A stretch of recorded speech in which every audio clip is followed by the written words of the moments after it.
Le récit de Malik ibn Dinar.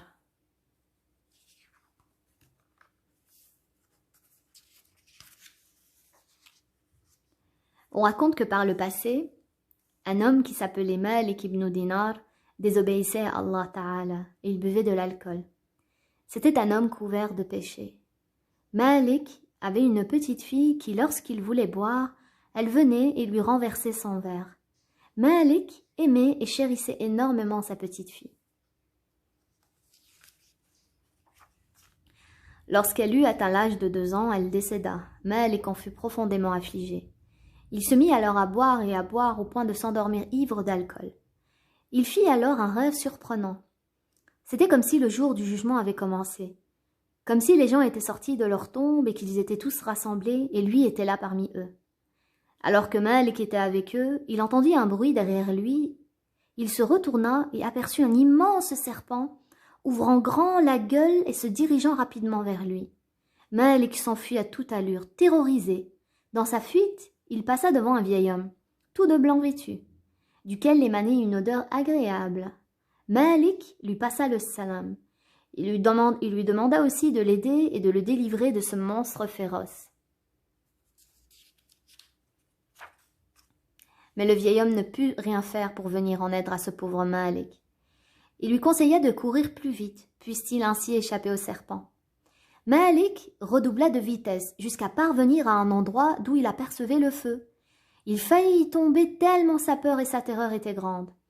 Il entendit soudain une voix qui cria en sa direction. « Reviens, tu ne fais pas partie de ces gens. » Il s'apaisa alors et revint sur ses pas.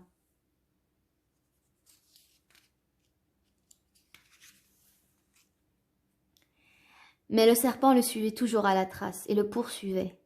Il revint auprès du vieil homme et lui demanda de le protéger. Le vieil homme se mit à pleurer et dit « Hélas, je suis faible. » Le vieil homme lui conseilla d'aller vers une montagne où se trouvaient les enfants des musulmans décédés en bas âge.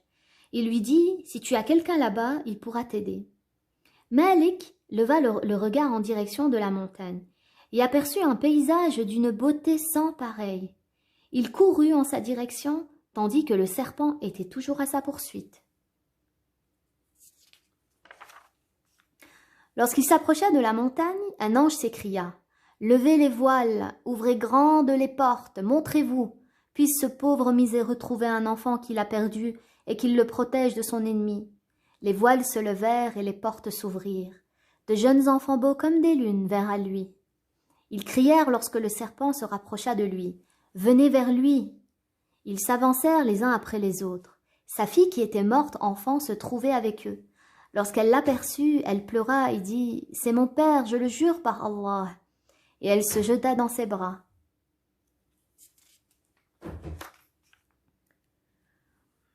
Elle lui prit la main droite avec sa main gauche. Elle leva ensuite sa main droite en direction du serpent qui s'enfuit.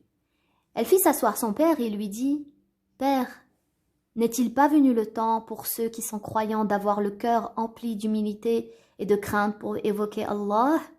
L'homme se mit à pleurer.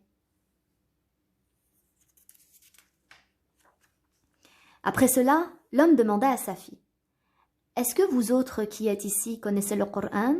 Elle lui répondit « Nous le connaissons plus que vous. » Il lui demanda de lui expliquer ce que représentait le serpent.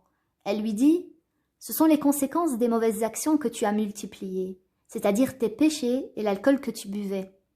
Tes actes ont failli te jeter dans le feu de l'enfer. » Il l'interrogea ensuite au sujet du vieil homme.